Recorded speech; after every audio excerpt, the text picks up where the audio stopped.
Hey everyone, this is Christine with Flourish in the Foreign, and we're back for another Sunday IG live chat with one of our past podcast guests. So, I know this is quite early for some of the audience that is based in North America or South America for that matter. But today's guest, Itia, is based in Australia. So that's what happens. That's what happens with these kinds of things.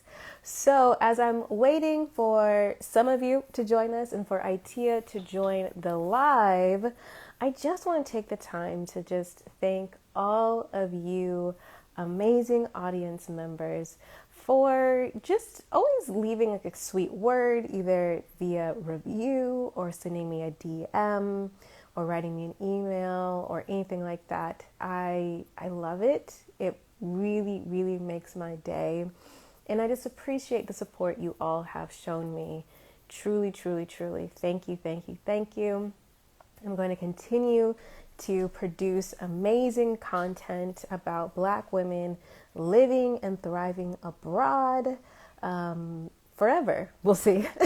Because it's something I am truly, truly passionate about. I believe that Black women's voices should be amplified. Our stories should be told by us. And I also believe that living abroad is a pathway to wellness.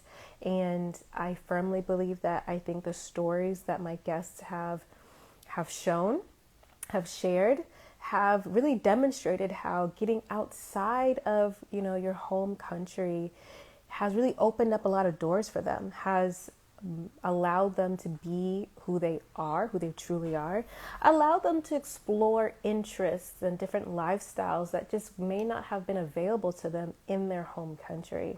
And so I'm going to continue sharing these amazing stories because there's there's so many. It's amazing. So I just wanted to shout you guys out and thank you so much. Hey, Adelia, how are you? Thanks for joining. I know it's super early in Mexico City, but I appreciate you. I do. And right now we're waiting for Itia to join the live here with us. She is based in Brisbane, and it's going to be an interesting conversation, I think. She has traveled around the world pretty extensively. And the way she kind of landed in Australia was through a round the world trip, and then was like, this is where I want to live. And how she has managed to stay in Australia is really interesting as well. Trying to be an entrepreneur at first, and then working for a company in Australia, and then now again being an entrepreneur. It's very interesting. And she actually has now, I think this is kind of like a second career for her. So very, very fascinating. And she's well on her way to becoming an Australian citizen. I think she actually may just need to get sworn in at this point. But we'll ask her when she comes all about that. How to get residency. How do you, truly make a life in Australia. Everything that's going on there, from COVID to any kind of like politics and economy. I always ask my guests how the politics and the economy of a country affects their life as an expat, because I think it's really important.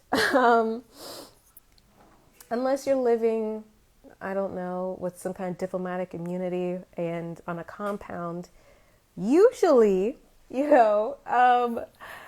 the politics and the economy of your home country greatly affect you. Even if you live in an expat bubble, it really does affect you. So it'll be really interesting to speak with her.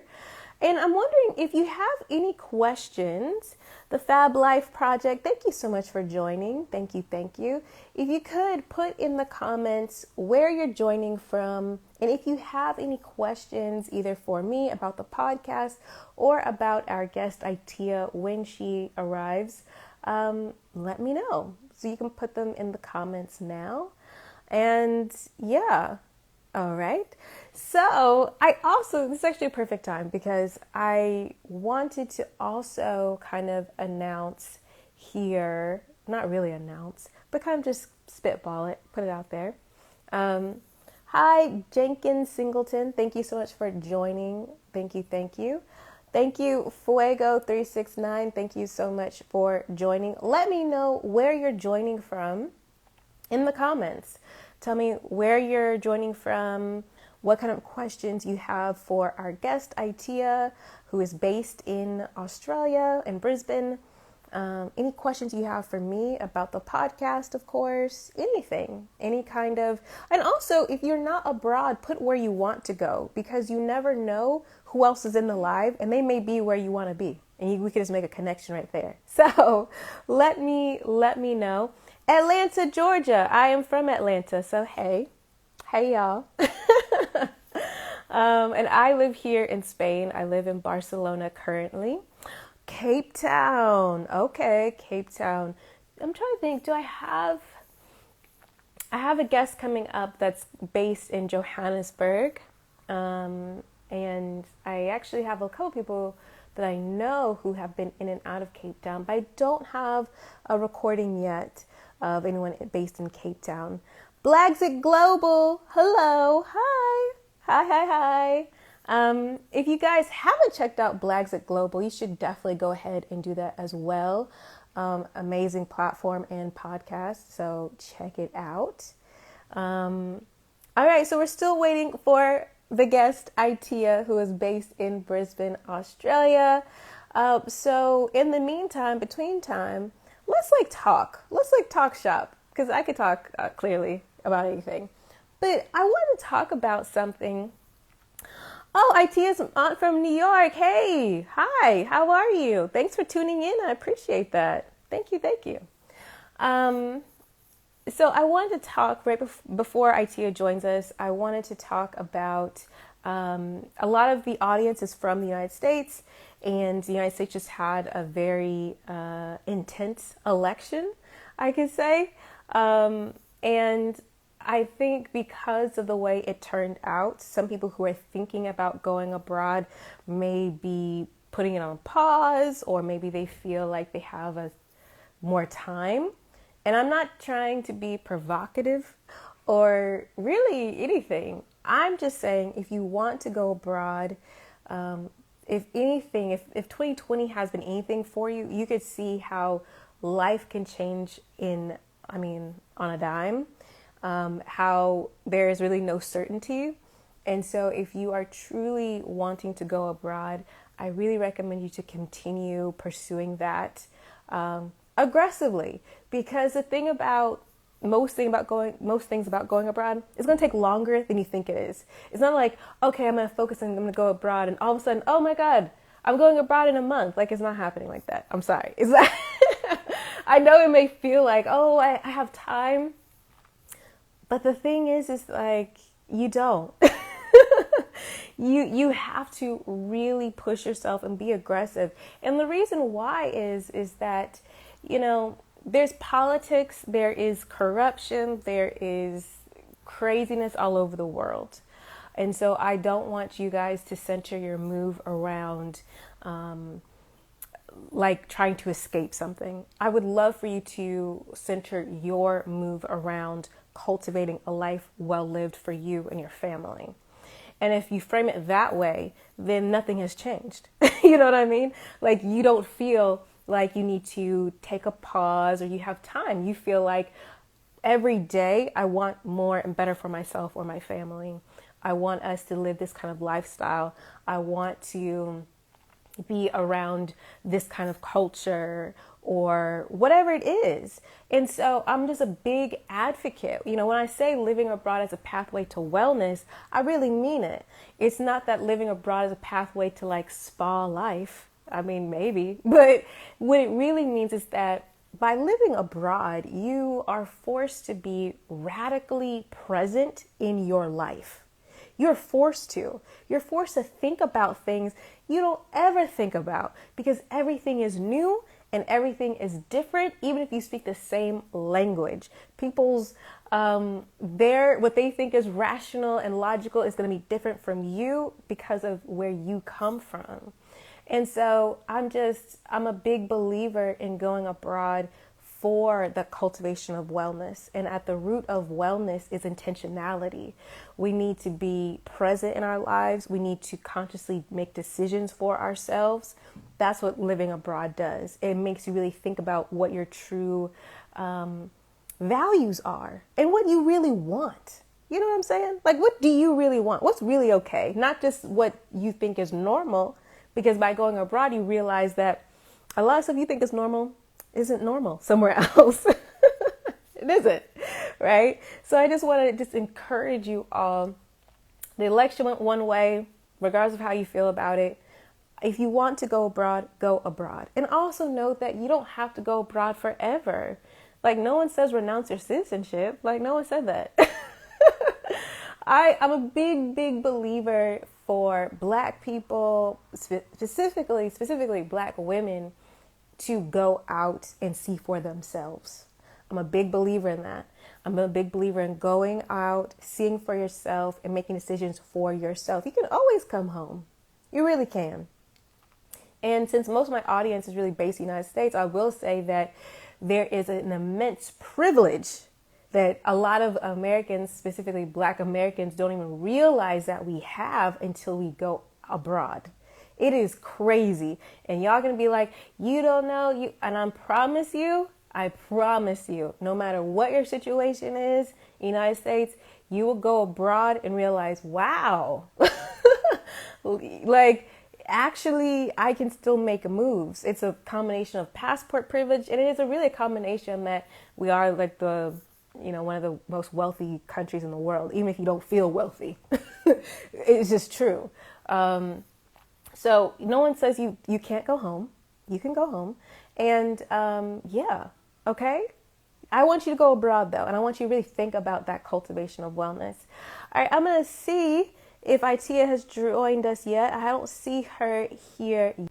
Sorry about that, y'all. I'm still kind of new with this whole IG live thing. You know, I'm an older millennial, so that just doesn't mean like I don't know all the tech. I'm sorry. But let me say hey to Evelyn. Hey, Evelyn. Hey, DJ DS or DJ D Skills. Hey, what's up? And Blagsit. Yes, move beyond your comfort zone without delay. You know what it is. But you know what it is. Everyone who's just joined us, let me know what city you are joining me from. Let me know what stage of the moving abroad process you are in and what country or what city you're wanting to move to. Also, let me know some of the questions that you have about moving abroad. I've done these IG lives. I have a couple underneath my belt, but I have spoken to, at this point now, oh my goodness, at least intentionally for this podcast, at least about 70 Black women who live all around the world. So, like, what questions you got? Like, I might be able to drop some knowledge, or I might be able to point you in the right direction. Let me not try to flex. Like I know everything. I don't. But let me know. Let me know as we try to see if IT is gonna join me. I feel like she's gonna, but I don't know. But that's all right. No worries. All right. DJ D Skills, Berlin, Germany. Been here since January. Let me know. How is Berlin? I've been to Germany several times, to predominantly Munich, Frankfurt. My dad used to be in the Air Force in Ramstein. But how is Berlin? I haven't been. How's that been for you? Let's see who else we have. We have Fuego369 asking, how difficult or easy is it to build community and friends? Okay, I think this is really important. Let me break this one down. So how easy or difficult to build community and friends? This is why it's important to be intentional. This is so good. This is why it's so important to be intentional. First, I think it's very important before you even go for you to define what community means to you, what friendship is, like to really I always say write it down, because when you think about it, everything's so nebulous because it's thoughts. It's thoughts. Write it down. Write down the things that you love about your current community and your friends, and what you're seeking in the place that you're going is the first thing, so that you can be able to really decipher when you ask, you talk to people about different places. Now, how to build community and friends.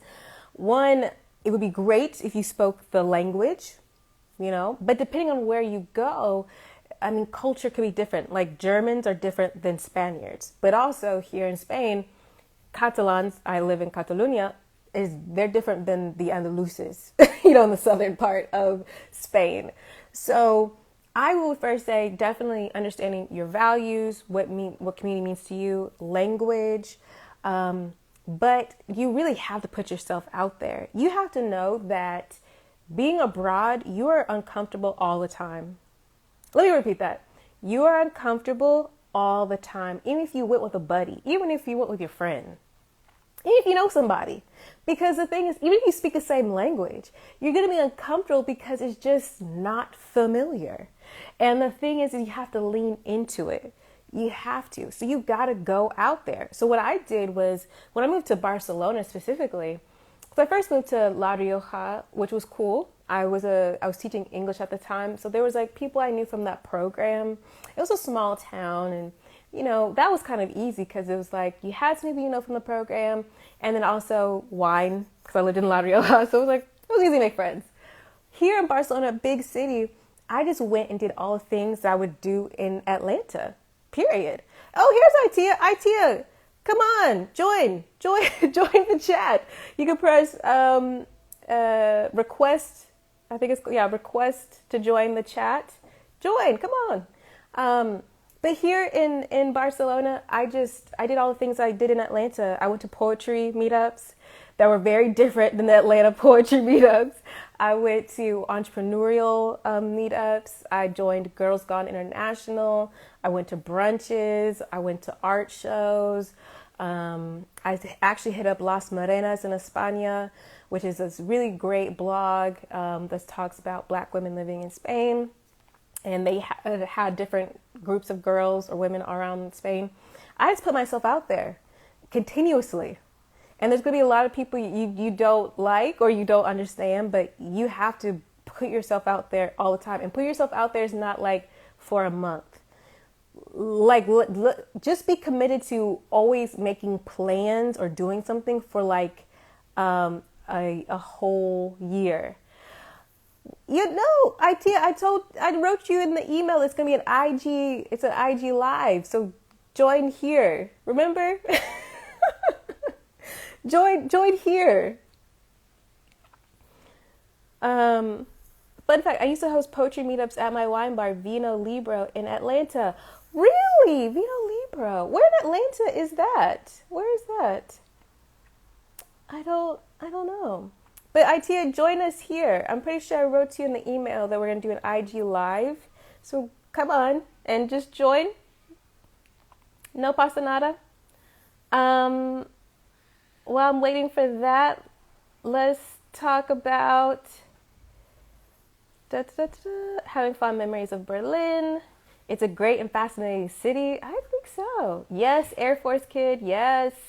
Lots of history and culture here. IT. Okay, let's see. Can you hear me? I am here. No. So IT, what I need you to do is on the bottom part of the IG live right here, there's going to be you have the ability to request to join the live. So just request to join the live, and then I'll add you on. Okay? Let me see. Or maybe let me see if I can just add you here.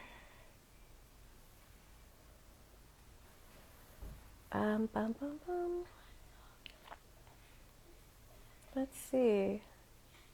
So I'm trying to add you on IT. It says you're unable to join. It might be a thing with your profile. Do you have a private profile? Because you may not be able to join if your profile is private. But let me see. I'm trying to add you here. Yeah, and it says unable to join. It might be because of the settings on your IG profile, because all these other people in here I can actually add. So let me know. No worries. No pasa nada. We're going to bring Itia in. We're going to have a great conversation. It's going to be great. Here we go. Yes, that's what I'm talking about. Go.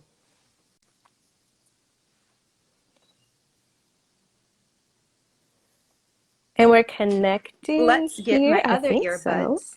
Welcome to Live Let's Life. see. Near Grant Park. Really? I used to live in Inman Park. Oh my Hold goodness. I on. had a beautiful apartment in Inman Park, Atlanta. It was so amazing. And it makes me Hello? sad that I don't have it now. Let's see. We're still trying to connect with ITEA. So we will get there. No worries, everybody. We're gonna have a great conversation. We're gonna talk about Brisbane. We're gonna talk Near about Grant her amazing Park. story of, Really? I used to live in Inman Park. Oh traveling my around the goodness. world to I had a find beautiful her apartment in Inman best Park, Atlanta. place, It was deciding, so amazing on and it makes me Australia sad. and making a life. It's gonna be really, Let's see. really We're still trying great. to connect with ITEA. So we're still trying to So we will. connect here. Let's see. Mm-hmm. Do, do, do, do. Oh, right. I don't know what is going. There's a serious delay. I don't know what's happening. Let's see.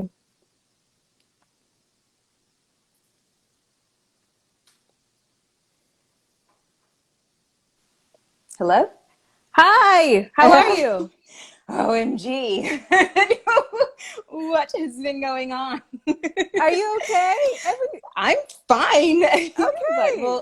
we'll deal with our tech issues later because I really still saw it as a Google Meet, LinkedIn, and whatever. Anyway, we're here. We persevered. I'm Yeah. not able to join through my computer, only through my phone. So here we are. Yeah, yeah, yeah. No, no So worries. No worries. Thank you so much for joining. This is going to be such a great conversation.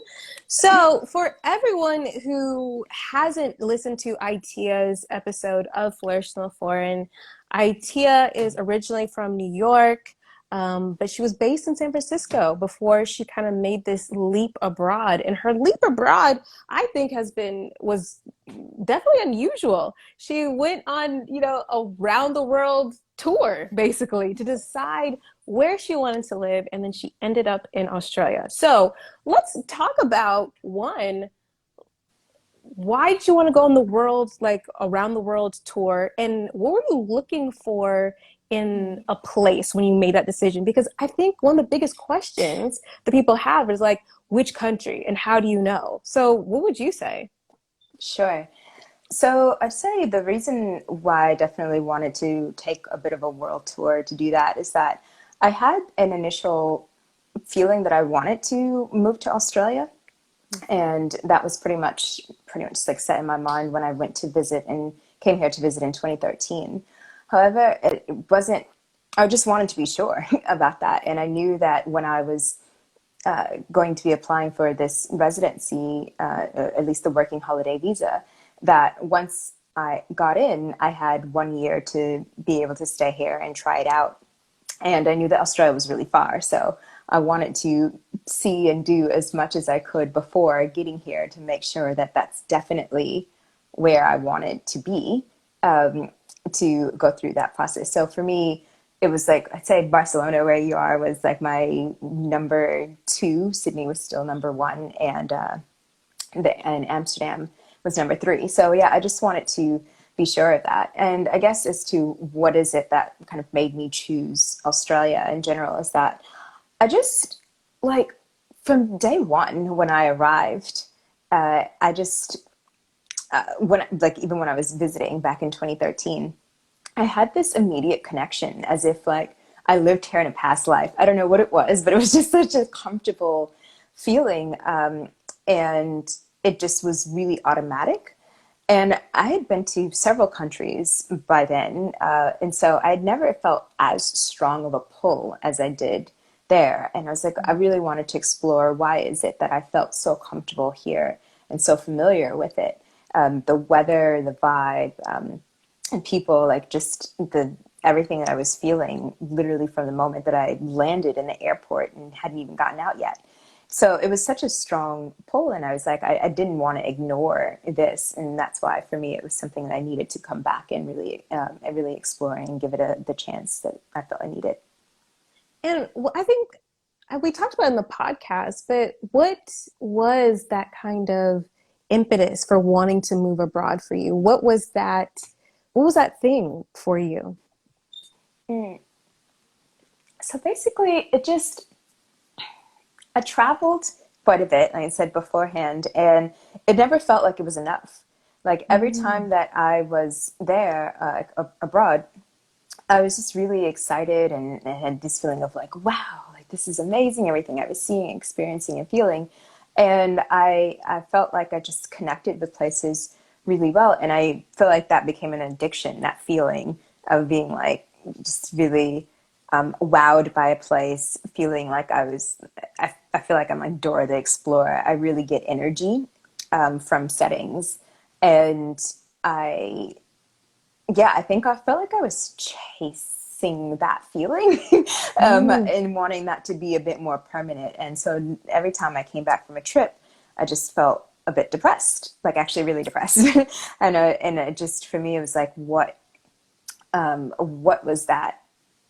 I don't know, that excitement that I was feeling and that feeling of being alive just wasn't being satiated from just visiting places. So I guess even to go back a little bit to your first question in terms of what was I searching for, and I felt like I was searching for a sense of home. Like I was born in New York, and my family and my friends are there, but it never fully or I never fully jived with New York. And I went to boarding school in Massachusetts and stayed there for college, and I still didn't feel like it was home. It felt like a really cold environment to me, and the weather was actually also really cold. I moved to DC, definitely did not vibe with DC, had some great friends and experiences while I was there, but 7 years I had to tap out. And California was really, living in San Francisco was the closest that I had felt to feeling really comfortable in the States. And when I visited Sydney, San Francisco, it reminded me a lot of San Francisco. So I think that's another reason why that felt like the transition wasn't as extreme or didn't feel as foreign of a place. And for me, yeah, it felt like home. So yeah. Okay, so let's talk about something that people are always wanting to know about, right? How do you support yourself abroad, getting a job abroad? And the thing is that what I really liked about your story was that, you had your own kind of ideas of what you wanted to do. You're like, I want to be an entrepreneur. I'm going to go out here and do it. I want to sponsor myself. That didn't work out. So then you said, okay, I'm still going to be an entrepreneur, but I want to stay in Australia. I'm going to get a job. I'm going to get them to give me residency. I'm going to work it out. Like, how do you have that much like confidence to be like, I'm not done. You're not getting rid of me. I'm going to stay in this country. How do you have that much confidence? And how did you do it? How did you go there and get that job and get them to sponsor your residency? Right. So I'd say I was pretty aware of what my options were before I left the country, which I think people may only think of one potential plan as to how they can stay in a place. But I was already aware, like I had probably about four options before I left that I was really aware of. So I'd say one, just be aware of multiple versions of how you could potentially be able to stay in a country. And I'd say, so yeah, they said just applying through my kind of being my own, having my own business. That, for instance, so was my first option, but it pretty much after I landed, maybe a month after I landed, no longer became an option because they changed the laws.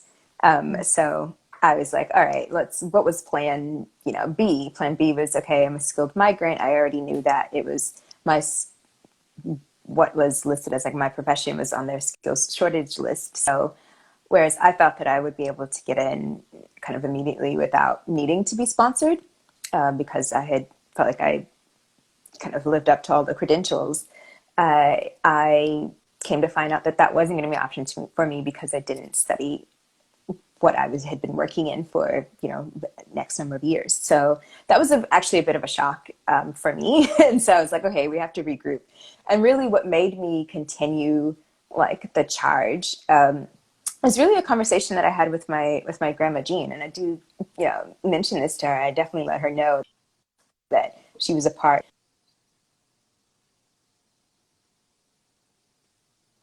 definitely, continue to push through.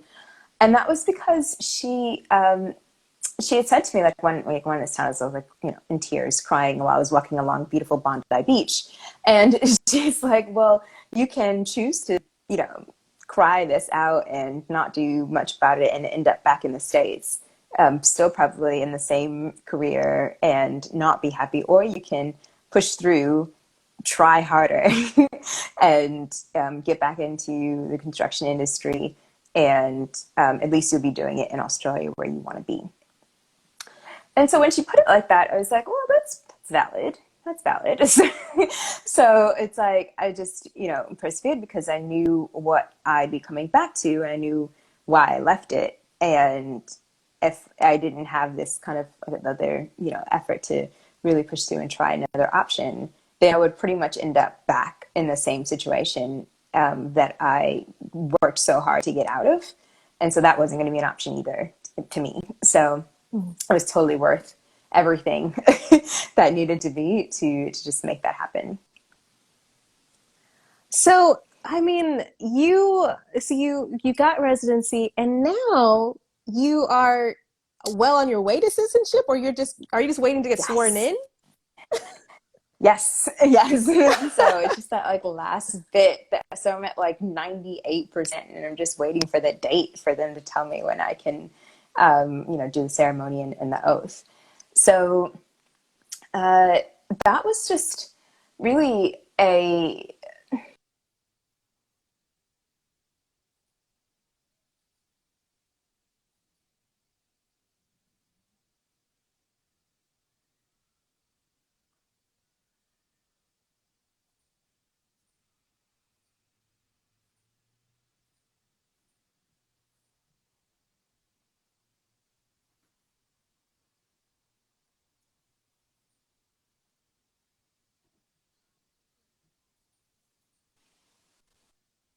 There's a little bit of a pause.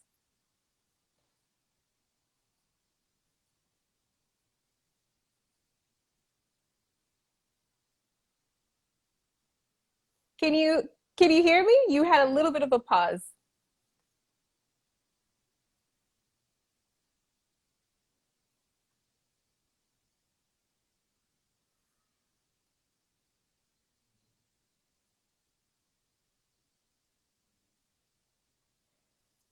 I think you may be frozen, but maybe I'm frozen. I don't know. These are kind of things that happen when you have these kind of long distance conversations. But no worries, we're gonna get it back. Um, Let me see. Yeah, can you hear me? Because on my end, you are frozen. I'm not sure if you're frozen for everyone. So how about everyone who's watching or anyone who's watching? Let me know if you can hear us, see us, if we're frozen or anything. You may not be able to even hear this. Oh, okay. Oh no. Okay, hold on. Let's do this. Let's do that. It's just one of those things, international. Australia, Spain, it's one of those things. We're going to get it back and we are going to continue our awesome conversation.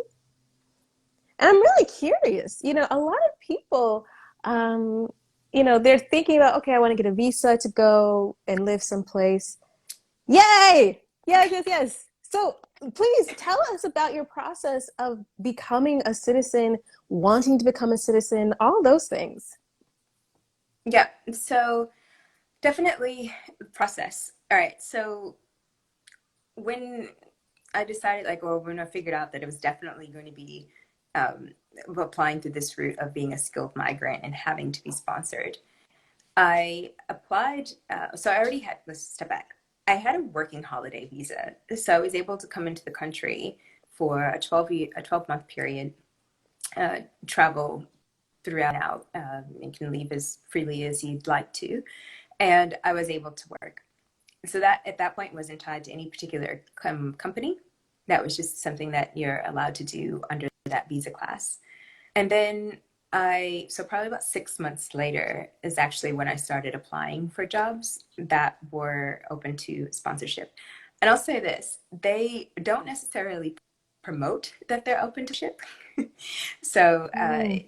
they may actually, in general, say specifically that they don't sponsor. But at any rate, I actually had that ability with this particular company. I actually had to continue to push for it for me to be sponsored, and told them, look, I was going through the process of trying to, getting through my own merits, but there may be an opportunity or a chance that I might have to actually have them sponsor me. So they initially were putting forth only like a 6 month contract, and I was like, no. And for me to work with you, you have to agree to hire me full time. So really pushed for that, and I handled the negotiations myself. Although I initially got in the door through a recruiter, I very much pushed for my own salary and pushed for that negotiation to make sure that they were willing to sponsor me. So once you kind of go through, submit your paperwork from that, it just becomes a game to find out about whether or not you have been accepted for permanent residency. And then, so that I submitted it in December 2016, and February 2018 is like after just radio silence. All of a sudden, I got a letter saying that it was approved for permanent residency.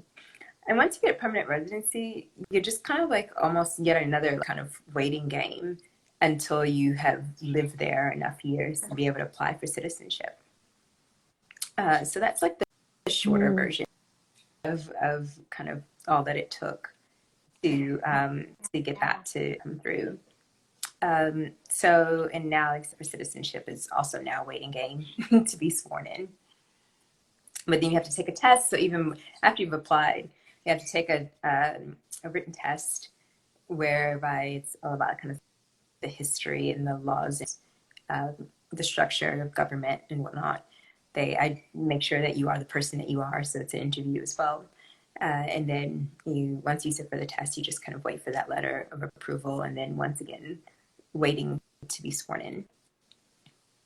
That's, I mean, incredible and amazing. Also, what I think is really, really cool about you and your story is that you are an incredible entrepreneur. You have like 5 million hustles, and I love it. I love it. I love it. So, I'm wondering if you could talk to us about some of your entrepreneurial pursuits, and then we'll talk about leaping for change.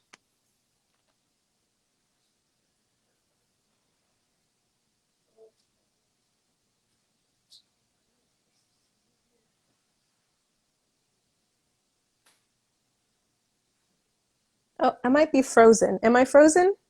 Okay. Can you hear me?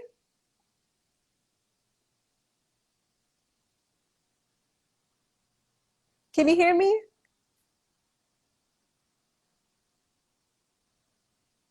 I can't hear you if you can hear me. Oh, this is so strange. I don't know what's going on. Let me see. What has happened? Um, hmm. Say something, Itia. Okay. Anyone who's watching, can you hear me? Can you not hear me as well? It's everyone who can't hear me. Okay. Let's see. Um, I don't know what to do about that. Let me see if I take out my headphones. Okay, hold on. Oops. Sorry. Ow.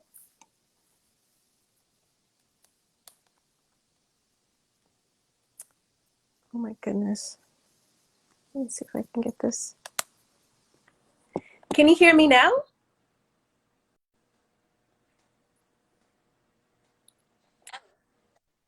Okay, can you hear me? Itia, I can hear you now. Hello?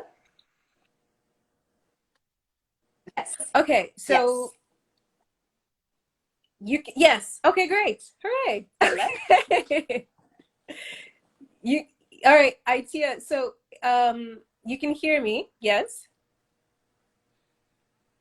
Yeah, Okay, but it's cool. choppy. It's choppy. Okay. So I'm going to ask you to talk about your entrepreneurial pursuits, and I'm going to So type I it in here can, as well. okay. It So, seems like there's just a bit of delay in life, but I've changed to 4G okay. just to make sure. Okay. So why don't you tell me about some of your entrepreneurial pursuits, leaping for change, and all the other things that you're up to? Yeah. So I've started Leaping for Change, and that's really an educational pursuit, I guess a mission of mine to be able to actually help people prepare for transitions, leaps, whether that be in their professional life or in their and moving abroad or traveling long term. Because like after, although I'm not like a certified career coach, really I'm doing this through um, not only my own transitions that I've done, but helping people, giving advice and whatnot throughout my entire time that I've been living this for the past 5 years and even a bit before that. So this is really from tried and true experience. And for me, it's become a mission really to help people through these transitions because they're really huge ones in their life. And I think that whenever I hear or see someone that is not living the life that they want to live because they're concerned about either how to go about it, they're not feeling very confident in that process, um, and they just kind of stay in a situation that is not working for them. I reflect back on what that was like for me and how, you know, small I was feeling in that space, and being on the other side of it, knowing the gratitude and how much I'm enjoying my life, both in a different career and in a different country. And so I just really wanted to help guide people through that process and help them to understand that it's possible and that there are other people who have done it and that I can help guide them through that as well.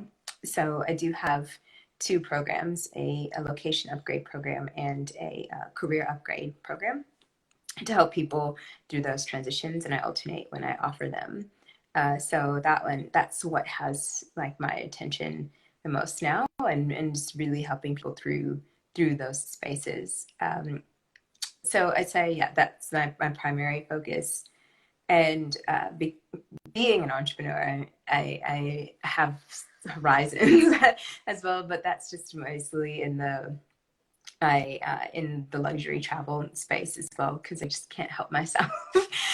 So it also is coming from this idea really at the heart of it of a mission to, this is all connected to a larger mission of helping people to see and explore and experience the world. And so I want to also have that ability for people to, um, in, for instance, the luxury travel space, to be able to enjoy the amenities and experiences of hotels, luxury hotels and resorts without having to book a room to actually stay there. And I've found that there are quite a few hotels that are willing to have, to be on board with that because they also are one, they're trying to figure out other revenue generation options, but they want to bring people back to hotels and feeling comfortable in that space as well. And they know that that's also another way of word of mouth, that when people have a great experience, that they'll continue spreading that as well. So that's something that's also kind of on the horizon, but a little later in the year, next year. Um, and being a TV host. I still have like in my dreams at some point I'll be able to host my own like travel construction TV show as well, whereby I am like just like you kind of have like home reveal shows where they take and do like the construction and the renovation and then they kind of reveal at the end. But I want to be able to do that for luxury hotels and resorts as well. So that's to be able to show people kind of like a before, during, and after, and open them up to the opportunities that, the awareness that those hotels and resorts exist as well. So those are my own like kind of personal leaps that are coming like way further. But I really want to be focusing right now, particularly on helping other people with their personal leaps in their career and moving abroad, spaces of moving abroad, particularly because of what I've been seeing in a lot of the groups that I'm in. A lot of people are really looking for ways out, I guess is maybe a way to I'm going to put that, in that they're, potentially they're looking to move. They're a bit fed up as to what was going on in their own country. And a lot of people just trying to figure out how to navigate that space. A lot of people were changing careers, whether that was their choice or not.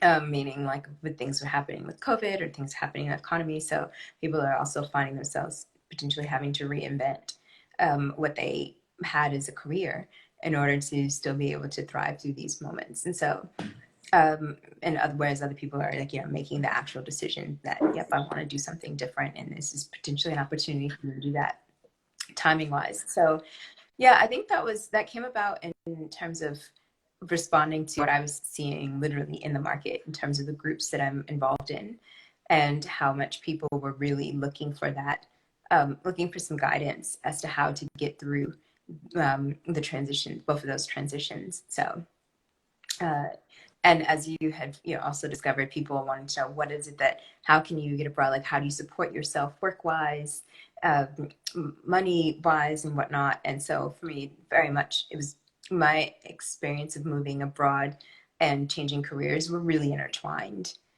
So one kind of beget the other kind of deal. So for me, they were not distinct things. I'm separating them out, but really they were lived experiences that happened in parallel. I really, really love that. And I completely agree. I think those things are actually quite connected, right? Like you want a new life. It makes sense that, being intentional with your career and maybe making a change goes along with it as well. So I'm totally on board with that. Let me just ask the audience, if you have any questions for ITEA, definitely put in the comments or in the question box. If you have any questions about going abroad, living abroad, about Australia, or not, just random questions about living abroad, put them in the comments and we're going to chat about it. But I actually want to kick it off. I actually had one of our audience members, I don't know if they're still here, but Fuego asked earlier in the conversation, how do you go about creating community? How do you make friends abroad?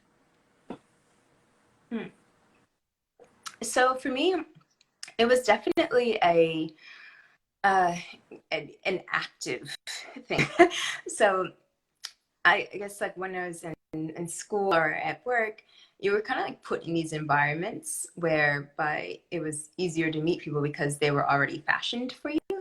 So it just didn't seem as difficult, or I guess involved as it has like in the past. But when I came here, there was very much conscious activity that I had to do to create a network around myself, both friends and professionally. And so I started out with going to a lot of meetup groups, and just meetup events for people who were new to Sydney, or people who wanted to go on pub crawls, or people who, just wanted to go on walks around the city, right?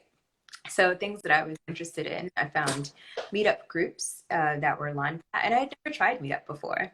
So that was really an interesting experience as well. And I met a lot of great friends through that as well that I'm still, to this day, really close to. One of my friends I met during speed dating. We were both there to speed date, but we started talking to each other and you know, enjoyed each other's company as friends more so than the guys that were available for speed dating. And so I'd say, so one of it was meetups, and then the other was that because it was very much like, you know, starting out entrepreneurial pursuits in Australia, I sought out entrepreneurial groups and co-working spaces and went to networking events because I just love the spirit of entrepreneurs.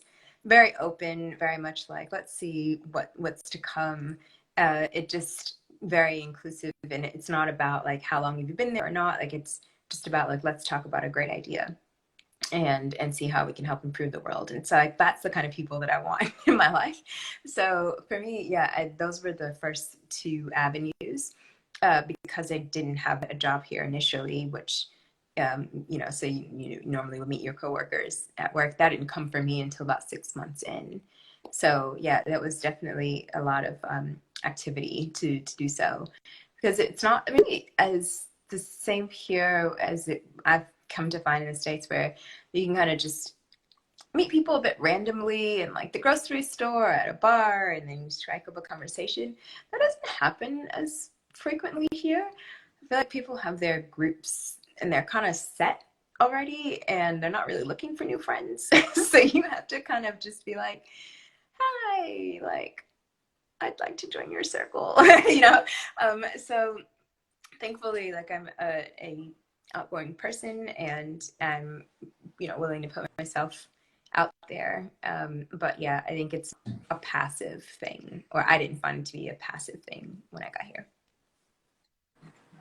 Okay, I agree with you. Depending on where you go, you know, culturally, people might be like, we have enough friends. You know, here in Spain, you know, in certain cities and certain pueblos, people have their friends since they're three, and they may be 33, and Yeah. they're just like, no, I already have friends. And it's just like, okay.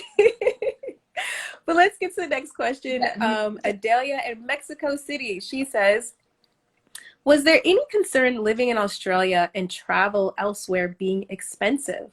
This is the main reason I didn't consider Australia. Hmm. Yeah.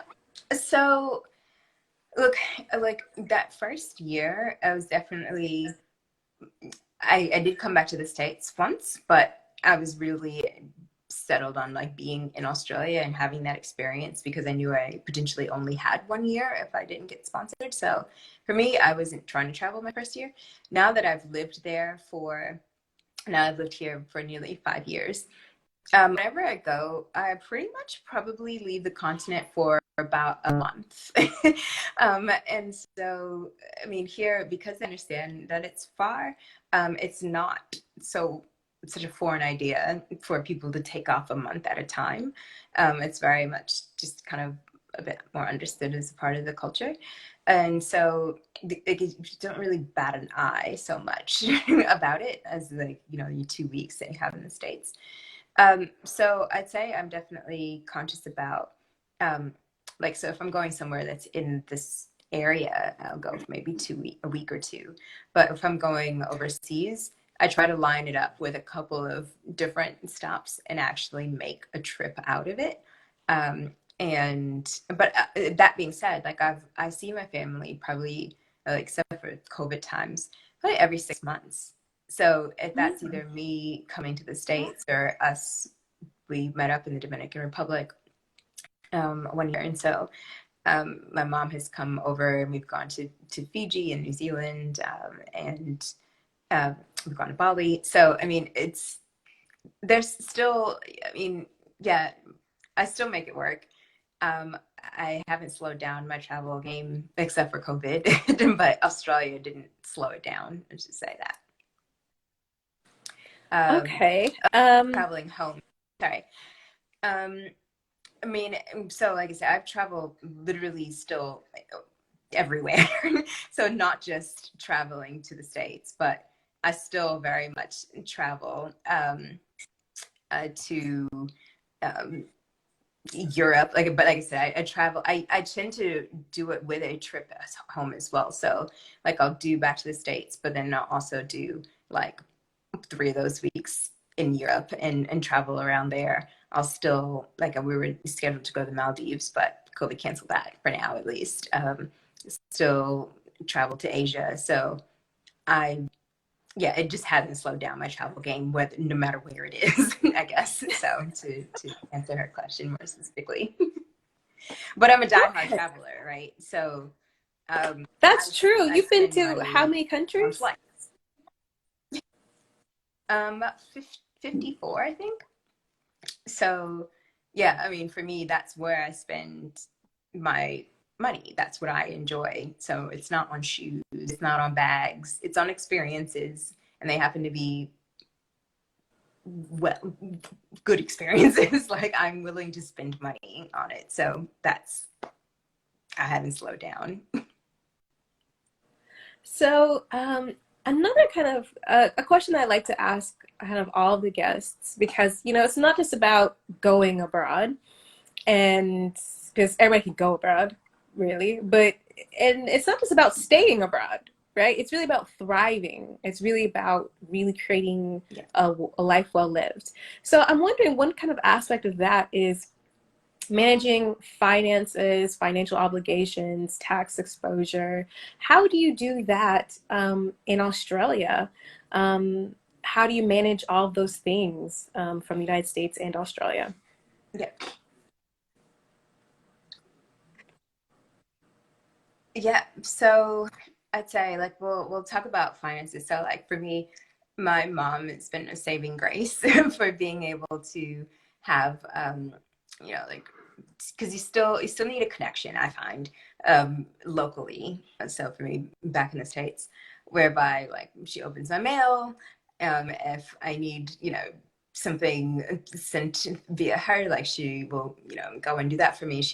I've added my mom to all my bank accounts as well.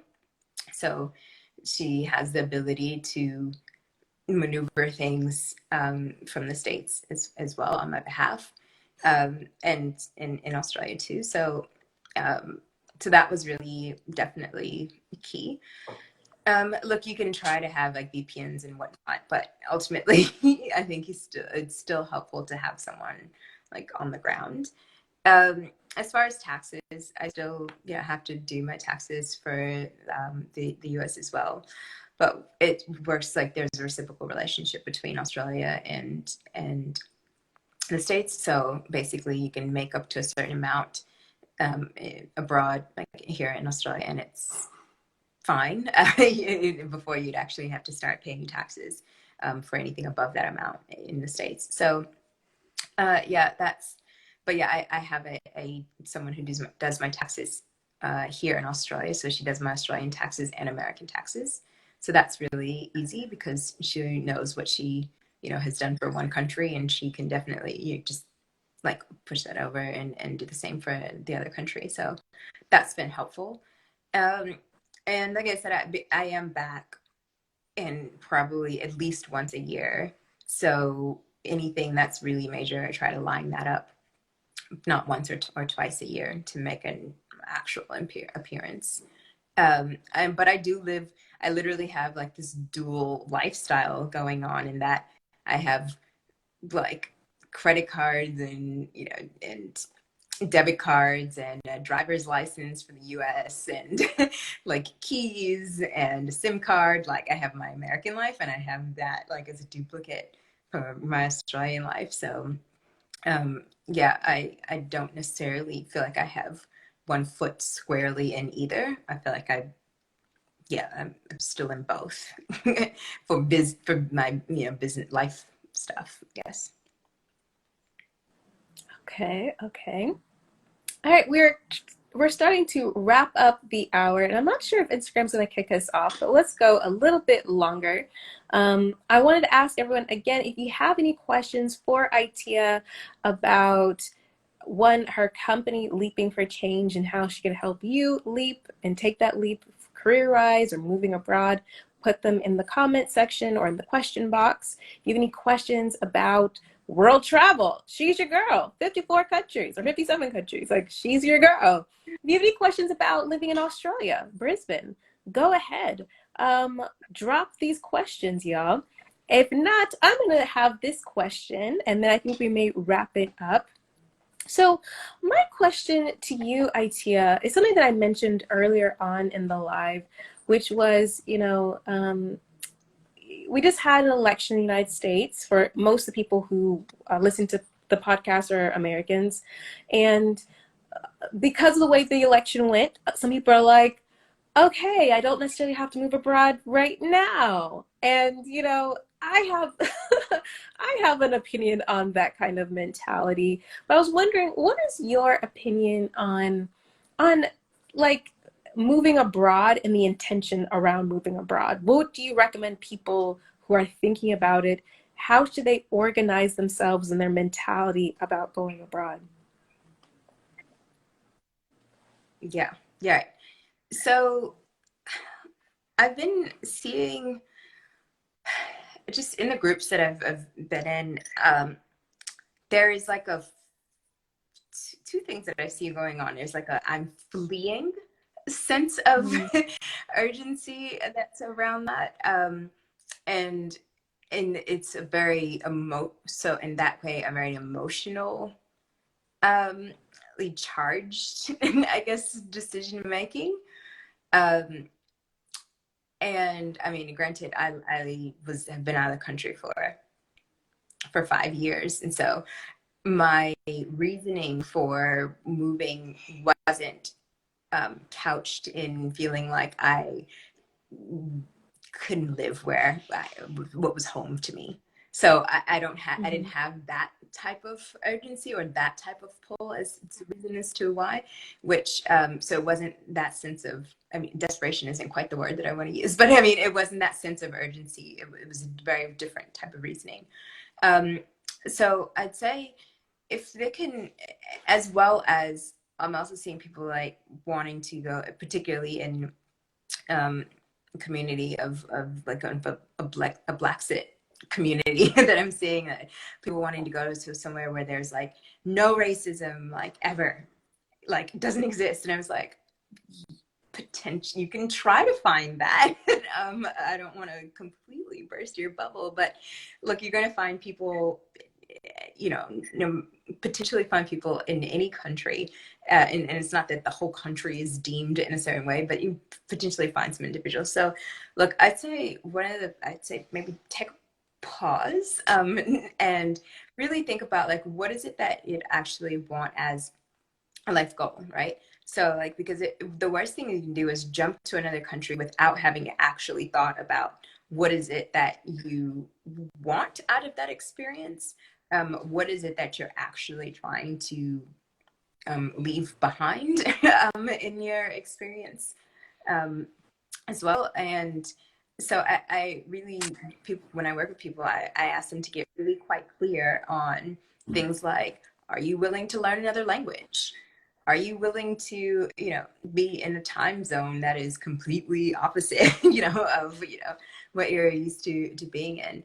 Do you like oceans and, um, want to live near oceans and mountains, or what kind of climate, do you want to be in? Like, actually asking, like sitting down and working through these questions with people so that they really kind of get clear as to the kind of experience they actually want to have in their new home, um, instead of like, I just need to get out of here, like. And so just helping people um, to leap, but doing so like not blindly, and also being aware like of what are your options to be able to stay in this place that you are moving to. Because it's fine if you can get, yeah, like your 1 year initial visa or what have you.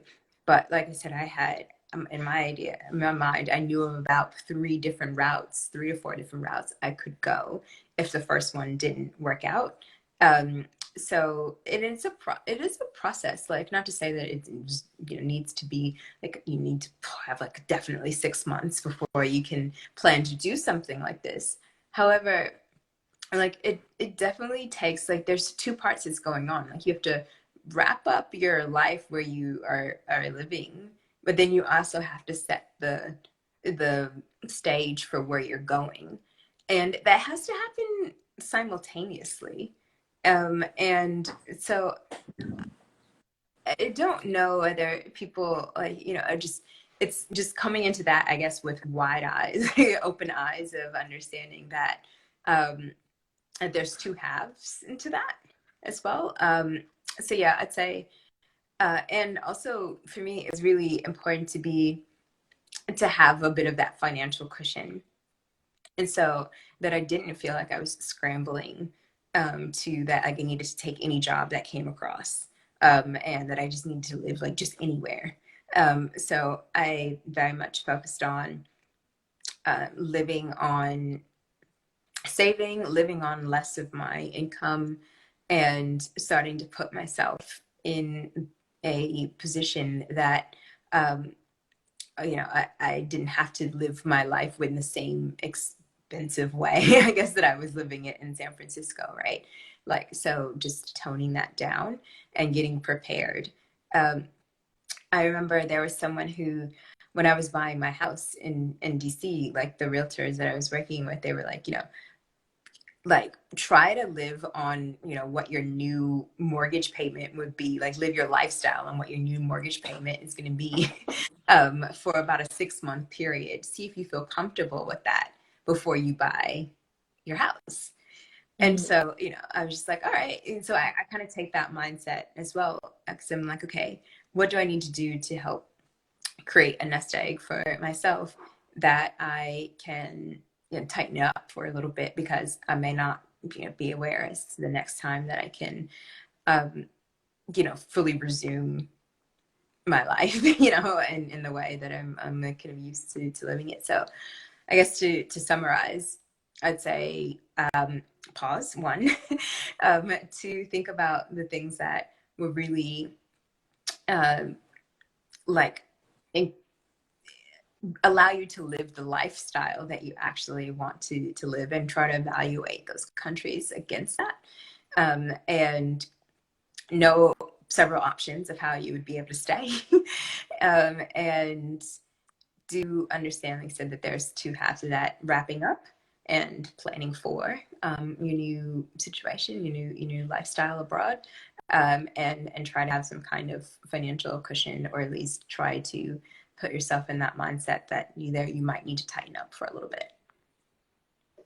I love that. I love that because I feel like a lot of people think, especially I think in this kind of time period where people are kind of moving because of anxiety, people are like, oh, I'm just gonna move somewhere really cheap and just live really cheaply. And I'm kind of like, you should live where you want to live. If it's Guatemala or Thailand where the cost of living is really low, okay, cool. But if it's Switzerland or if it's wherever, I'm all about you really living the way you want to live. It doesn't make any sense, and how can you really plan and have a life well lived if you're not really living the lifestyle you want to live? And I think that's really great for you to say, to Yeah, like really start trying to live what that would be like, and ensuring that you're coming in not only with that expectation, but with the finances, because there's no need to struggle. Like, don't go somewhere and struggle. Don't do that. You're gonna hate the place. It's not gonna be the place. It's gonna be the fact that you're either you can't afford to live the way you want to, or you're not being honest with yourself. You think like, well, I should live in a 100 euro apartment in Bangkok. It's like you don't have to if you don't have to. So I fully agree with you on that. Where can people find you? Where can people find you on the internet if they want to work with you? How can they start working with you?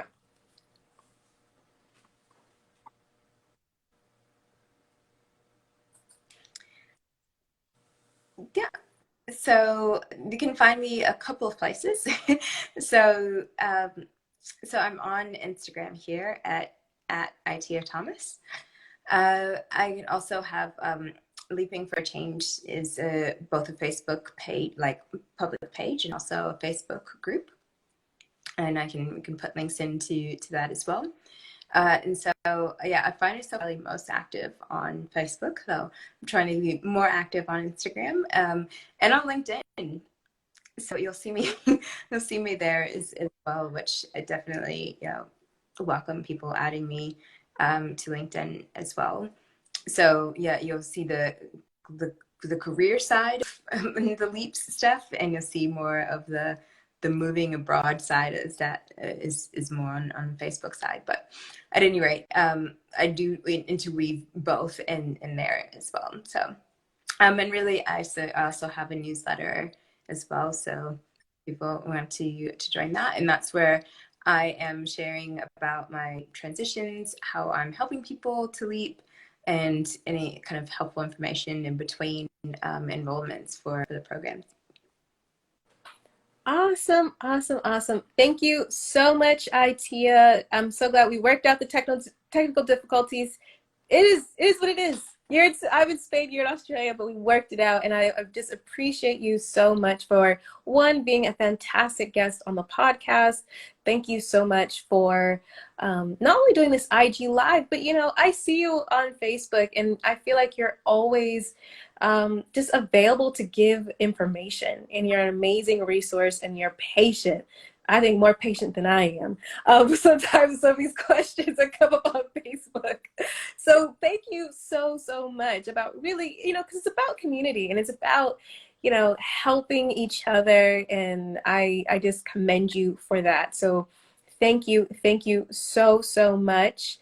Everyone, please Thank do you. follow Itia on Instagram. Follow her on Facebook. Because she just drops a lot of really good information, I think. So definitely do that. And if you are looking to go abroad, this is something I've said many, many times before on IG and the podcast. If you're looking to go abroad, you really should invest in going abroad. I'm a big believer in it. Look, if you want to go abroad, you want to get a certain kind of career, or you want to have a certain career in a certain place, get a headhunter. If you want to move to a certain kind of, if you have a timeline for when you're trying to move someplace, get someone, hire a coach or a strategist, do it. I just believe in it. I just do. Okay. This is how I feel about it. Make that investment not only in for you, but for your future. That's how I feel about it. Okay. So if you are ready to go abroad, and if you resonate with ITEA, do not wait. Don't wait on it. All right. It's November. 2021 is coming. So make the move. You don't want to start the new year being like, I'm going to move abroad. Like, come on, let's go, people. All right. So, okay. Thank you so much, ITEA. And thank you to everyone. I hope you have a wonderful rest of your day. Thank you guys so much for tuning in. Goodbye. Thank you. Bye.